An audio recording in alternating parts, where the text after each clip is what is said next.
याजक थे, खासतौर पे पहला जो याजक परमेश्वर ने बनाया उसे हारून को बनाया, मूसा के भाई को। हालेलुया। और अगर बाइबल पढ़े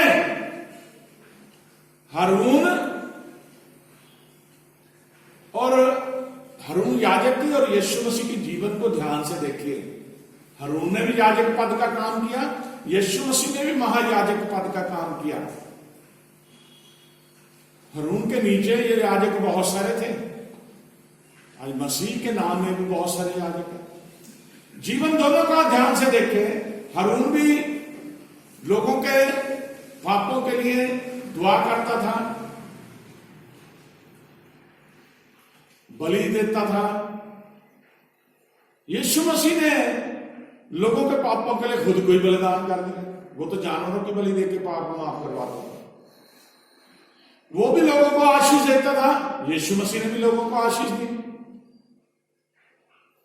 और वो तो दुनियावी काम करके ये चाहता था कि लोग शुद्ध हो जाएं, लेकिन यीशु मसीह ने अपने आप को कुर्बान करके लोगों को शुद्ध कर दिया। पढ़ेंगे पुराने अंगनामे में लेव्य व्यवस्था की पुस्तक, निर्गमन के बाद है लेव्य व्यवस्था। लेव्य व्यवस्था 4 अध्याय,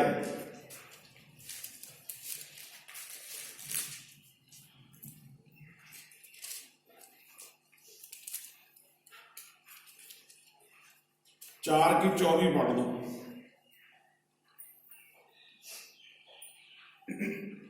और बकरे के सिर पर अपना हाथ धरे ना, 4 लेव्य व्यवस्था 4 अध्याय की 16 से 18 तक पढ़ दो। 16 से 18।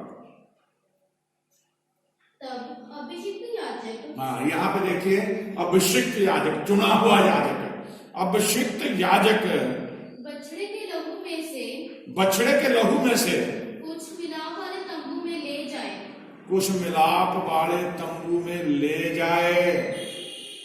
और याजक अपनी उंगली लहू में डुबो याजक अपनी उंगली लहू में डुबो कर उस बीच वाले पर्दे के आगे, उस बीच वाले पर्दे के आगे 7 बार यहोवा के सामने छिड़के, 7 बार यहोवा के सामने छिड़के, और उसी लहू में से वेदी के सींगों और उसी लहू में से वेदी के सींगों पर जो यहोवा के आगे मिलाप वाले तंबू में है, पर जो यहोवा के आगे मिलाप वाले तंबू में है लगाए।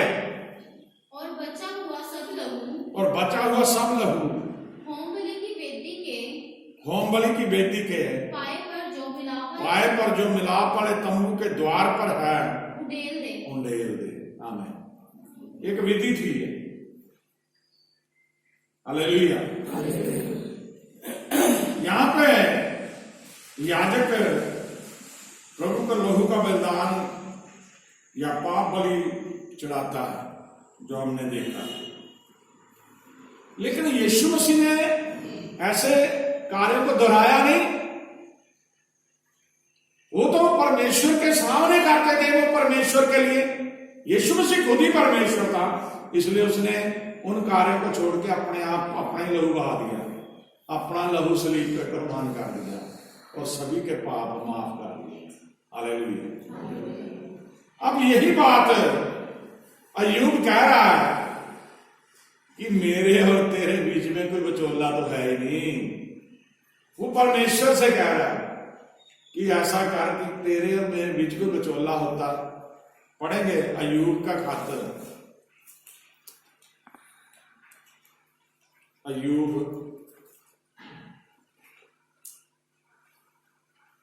9 अध्याय, अय्यूब की पुस्तक उसका 9 अध्याय, उसकी 33 आयत पढ़ें। हम दोनों के बीच कोई बिचवई नहीं है, हम दोनों के बीच कोई बिचवई नहीं है, बचोला नहीं है, जो हम दोनों पर अपना हाथ रखे। हम दोनों पर अपना हाथ रखे। आमीन। उसका जो दोस्त है बिल्दद नाम का बिल्दद, उसे कह रहा है, जवाब दे रहा है उसकी बातों का कि तेरे बीच भी मेरे बीच में कोई बचोला नहीं, जो दोनों के ऊपर हाथ रख दे। हालेलुया। मेरे अजीज बहनों भाइयों, मेरा यीशु नासरी विचोला बन के आ गया। लोगों ने परमेश्वर को नहीं देखा था, परमेश्वर का दृश्य था, स्पिरिट था। यीशु मसीह ने शरीर लिया और सभी को दिखाया मैं परमेश्वर। आमीन। बहुत बड़ी बात है, जिसने आज यीशु मसीह के दर्शन कर लिए ना, उसने यीशु मसीह को देख लिया। परमेश्वर आपको इतना तरक्की दे कि आप प्रभु की जन्मभूमि को देख के आए, इजराइल जाएं। देखिए वहां यूट्यूब पे इतनी वीडियो आती हैं, लोग रोते हैं वहां जाके उसकी चरनी को छू छू के, जहां पे वो पैदा होकर रखा गया था। उस कब्र को जाके कितने मत्थे रगड़ते हैं जाके, उस जगह पे, उस बगीचे में जहां उसने इबादत करी, लोग जा जाए, हर जगह तो लोग जा जाके देखते हैं। कितने धन्य थे वो लोग उस समय के, जिन्होंने रूबरू, खास तौर पे चेलों ने, जिसे छुआ भी चेलों ने, परमेश्वर को छुआ उन्होंने। आज हम तरसते हैं उसकी झलक पाने के लिए, उसके दीदार करने के लिए, उसके दर्शन करने के लिए। वो तो दर्शन दे के गया है। हालेलुया। लेकिन आज भी उसका वादा, जब आप सच्चे मन से बुलाएंगे वो आएगा, आपसे बात करेगा। कुछ शर्तें, तौबा जरूरी आपने करी हो, बपतिस्मा लिया हो, और जीवन में आपको कोई पाप ना हो, तो बुलाइए, प्रभु आपसे बात करें। Hallelujah, hallelujah. हम ज्यादातर बैतलहम और कलवरी के लिए परमेश्वर को धन्यवाद देते रहते हैं, जो उसने कलवरी पे, सलीब पे लहू बहाया। इसके साथ ही हमें परमेश्वर के दाहिने हाथ पर विराजमान अपने वर्तमान समर्थक के लिए भी उसका धन्यवाद करना चाहिए, जो हमारे लिए विनती कर रहा है, वो है यीशु नासरी। आमीन। अब हम कुछ बातों को ध्यान में करेंगे, खास तौर पे प्रभु यीशु मसीह के प्रायश्चित के कार्य जो है, जो उसने हमारे लिए पश्चाताप किया। उसने गुनाह तो हमने करे, पश्चाताप किसने करा? यीशु मसीह ने। क्रूस पर यीशु मसीह ने कहा था पूरा हुआ। कई लोगों को समझ नहीं आ रही कि प्रभु ने ये क्यों कहा था पूरा हुआ। हम पढ़ेंगे यूहन्ना रसूल की इंजील 19 अध्याय, यूहन्ना रसूल 19 अध्याय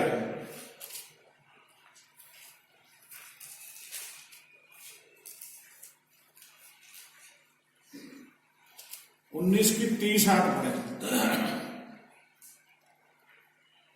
जब यीशु ने वह सिरका लिया, जब यीशु ने वह सिरका लिया तो कहा पूरा हुआ, और सिर झुकाकर प्राण त्याग दिया। सिर झुकाकर प्राण त्याग। आमीन। ये कलमा है प्रभु यीशु मसीह के नाम से, प्रभु यीशु ने अपने मुख से बोला। सलीब पे चढ़े हुए प्रभु ने क्या कहा? पूरा हुआ। उद्धार पूरी तौर पे पूरा हो चुका है। क्रूस पर पाप से धार्मिकता के साथ व्यवहार किया गया। यीशु फिर पाप के लिए नहीं मरेगा। हालेलुया। पूरा हुआ का मतलब क्या बताया प्रभु ने? कि अब जो भी तुमने गुनाह करे थे, सब पाप करे थे, मैंने अपने ऊपर ले लिए, सब पूरा कर दिया। अब मैं दोबारा तुम्हारे पापों के लिए मरने के लिए नहीं आऊंगा। इसीलिए कहा गया कि जो अनजाने में पाप होते हैं वो माफ हो जाते हैं। जो हम जानबूझ के पाप पाप पाप करे जाते हैं वो माफ नहीं होंगे। जिस दिन आपने यीशु मसीह को अपना मुक्तिदाता मान लिया, जिस दिन आपने यीशु मसीह को अपना परमेश्वर, अपना उद्धारकर्ता मान लिया, आपने तौबा कर ली, बपतिस्मा ले लिया, अगर उसके बाद जो पाप करेंगे वो माफ नहीं होंगे। आपके जो पाप किए गए उनके लिए परमेश्वर शरीर पे कुर्बान हो गया। इसलिए उसने कहा पूरा हुआ। अभी सब कुछ पूरा हो गया। अब मैं तुम लोगों के लिए दोबारा पाप के लिए नहीं मरूंगा, पापों के लिए नहीं मरूंगा। अब मैं दोबारा अपना लहू नहीं बहाऊंगा। अब जब वो आएगा बादलों पे हमें लेने के लिए, वो तेजस्वी यशस्वी और बहुत ही खूबसूरत रूप में आएगा अपने दूतों की पूरी फौज। पहले तो वो चेलों के साथ ही घूमता रहा, शान और शौकत से आएगा, दुनिया उसे देखेगी। आज जो लोग उसका मजाक कर रहे हैं, जो उसके बारे में गलत टिप्पणियां कर रहे हैं, वो रोएंगे, कुर्लाएंगे, तड़पेंगे। ये ना सोचे वो लोग कि शरीर वाले ही रोएंगे उसे देख के। वो भी जो बाइबल में लिखा, जो पानी में डूब के मार गए वो भी जिंदा हो जाएंगे, जो आग में जल के मार गए वो भी ले लिए जाएंगे, जो किसी भी स्थिति में मरे हैं वो सभी क्या ले लिए हैं, उनकी आत्मिक शरीर आएंगे। और फिर देखेंगे, फिर इनको याद आएगा धरती पर रहते हुए वचन सुनाया गया था। वो छातियां पीटेंगे और कहेंगे प्रभु हमें भी अपने साथ ले जा। जो यूहन्ना 14 की 2 में हमने पढ़ा कि मैं अपने पिता के घर जा रहा हूं तुम्हारे लिए घर बनाने के लिए। हालेलुया। वो अपने बच्चों को लेने के लिए आएगा। अब वो कुर्बान होने के लिए नहीं आएगा, धरती पे अपने पाँव नहीं रखेगा। वो काम करके जा चुका है, अब तो सिर्फ अपने बच्चों को लेने आएगा। कितने लोगों को समझ आ रही बात? Hallelujah, hallelujah. अब प्रभु यीशु मसीह ने एक याजक बनने की शर्तें पूरी करी। जैसे मैं अगर हम याजक का काम करते हैं, किसी को भी प्रभु याजक चुनता है तो कुछ शर्तें होती हैं।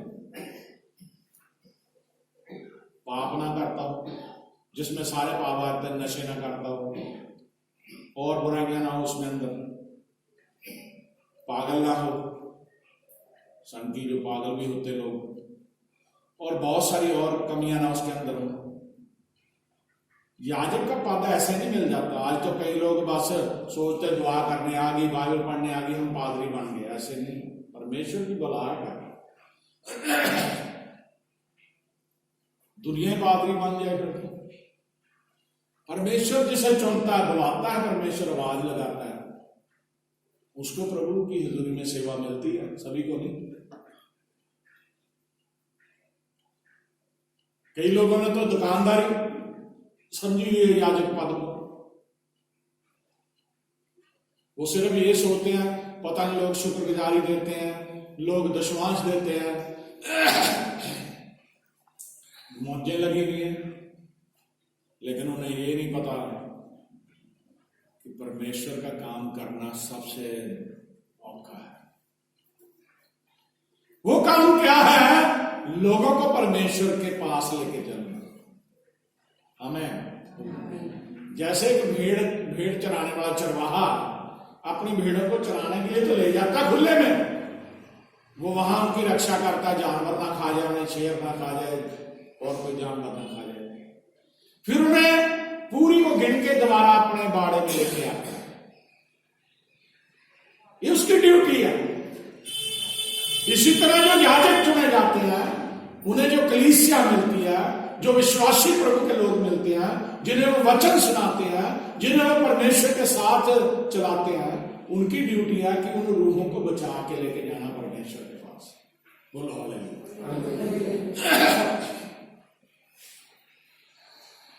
बिना बचा के आप परमेश्वर के पास उन्हें, अगर आप ही बचे नहीं हुए तो उन्हें कैसे बचाएंगे आप? तो यीशु क्रिस्ट ने मध्यस्थ कार्य जो बनने के लिए शर्तें पूरी की, उसे हम पढ़ेंगे इब्रानियों का खात, उसका 5 अध्याय, इब्रानियों 5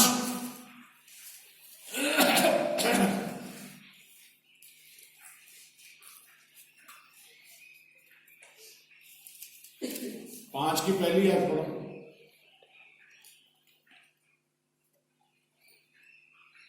क्योंकि हर एक महायाजक, बड़े ध्यान से सुनना, प्रभु यीशु मसीह ने शर्तें पूरी करी। अगर यीशु मसीह मनुष्य बन के ना आता तो महायाजक ना कहलाता। जैसे हारून मनुष्य था, उसे चुना गया परमेश्वर के काम के लिए। यीशु मसीह को भी मां की कोख से जन्म लेना जरूरी था, वो मनुष्य बनता, उसने शर्त पूरी करी। क्योंकि हर एक महायाजक मनुष्य में से लिया जाता है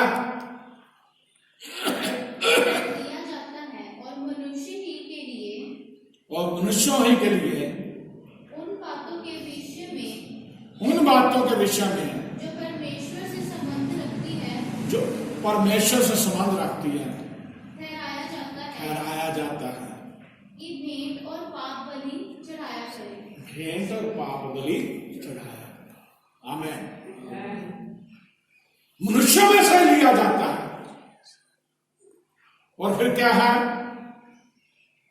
और मनुष्य ही के लिए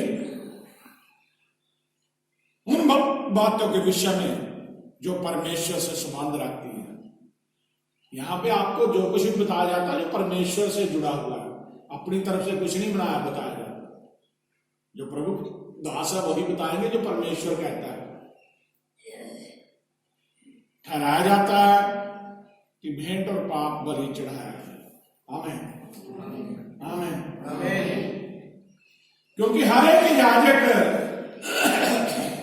मनुष्य में से लिया जाता है और मनुष्यों के लिए उन बातों के लिए विषय में जो परमेश्वर से मान रखते ठहराया जाता है और भेंट और पाप बलि चढ़ाता है। अब सवाल है कि यह कार्य के लिए परमेश्वर द्वारा ठहराया गया था प्रभु यीशु मसीह।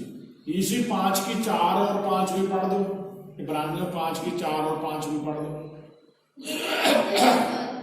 कोई अपने आप से नहीं लेता। यह आदर का पद, आदर का पद यानी कि एक ऐसा इज्जत मान वाला ओहदा। यहां तो पादरियों की इतनी रिस्पेक्ट नहीं करते, फॉरेन में पादरियों को बहुत रिस्पेक्ट है पादरियों की। अपने तो मुल्कों में कोई लोग हैं जो इज्जत करते हैं पास्टर की, लेकिन ज्यादातर यहां पे लिखा है बाइबल में आदर का ओहदा है। ये लोगों को ये होना चाहिए कि ये परमेश्वर का एक प्रतिनिधि है, परमेश्वर का चुना हुआ एक बंदा है।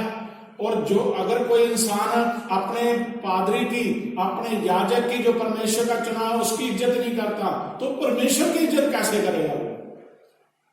यहां पे क्लियर लिखा है वह आदर का पद कोई अपने आप से नहीं ले सकता। ये नहीं कहा कि अपने आप कह दे मैं पादरी हूं या आपका, ऐसे कैसे हो सकता? अपने आप ही पादरी बन गए। कोई कायदे है, कोई कानून है, कोई परमेश्वर का तरीका है बनाने का। हाँ जी। जब तक कि हारून के समान परमेश्वर की ओर से ठहराया ना जाए। हालेलुया। जब तक हारून की तरह परमेश्वर की तरफ से न ठहराया जाए। परमेश्वर ने तो मूसा को चुना था, और हारून कौन था? उसका भाई, उसका भाई था। परमेश्वर ने कहा कि तेरा भाई अब मेरा याजक का कार्य करेगा, मेरी सेवा करेगा। आमीन। हाँ, वैसे ही मसीह ने भी आगे देखिए, हारून के जीवन को बराबर परमेश्वर ने मसीह को भी बताया, मनुष्य बन के वो आया। वैसे ही मसीह भी महायाजक बनने की बढ़ाई अपने आप से नहीं ली। वैसे ही मसीह ने भी महायाजक बनने की बढ़ाई अपने आप से नहीं ली, पर उसको उसी ने दी। पर उसको उसी ने दी। किसने दी? परमेश्वर। जिसने उससे कहा था, जिसने उसे कहा था तू मेरा पुत्र तू मेरा पुत्र है, आज इसे तुझे उत्पन्न किया। आज मैं ही ने तुझे उत्पन्न किया है। आमीन आमीन आमीन। समझ आई बात किसी को? जो याजक का होगा बड़ा आदर का होता है। इसलिए जब किसी को याजक का पद मिल जाता है उसको ध्यान रखना पड़ता है उस ओहदे का, खुद को भी। ये बहुत रिस्पेक्टेबल, बहुत ही इज्जत वाला ओहदा है। आप देखिए कैथोलिक मिशन में पादरियों को लोग फादर कहते हैं, पता आपको? नहीं। क्यों फादर कहते हैं? क्योंकि परमेश्वर हमारा पिता है, उसने धरती पे जो अपना नुमाइंदा लगाया उसे जब पिता कहेंगे तो वो उसके सारे बच्चे हैं वो अपने पिता के पास में लेके जाएगा। बोलो हालेलुया। यीशु मसीह पुत्र बन के आया, यीशु मसीह के हम बच्चे बने, और उसके बच्चे बनने से वो पिता का इकलौता पुत्र था। हमें भी उसने अपने परमेश्वर, अपने पिता के बेटे बेटियां बना दिया। हालेलुया। बड़ा गहरा वचन है, इसके ऊपर ध्यान करें। प्रभु यीशु मसीह ने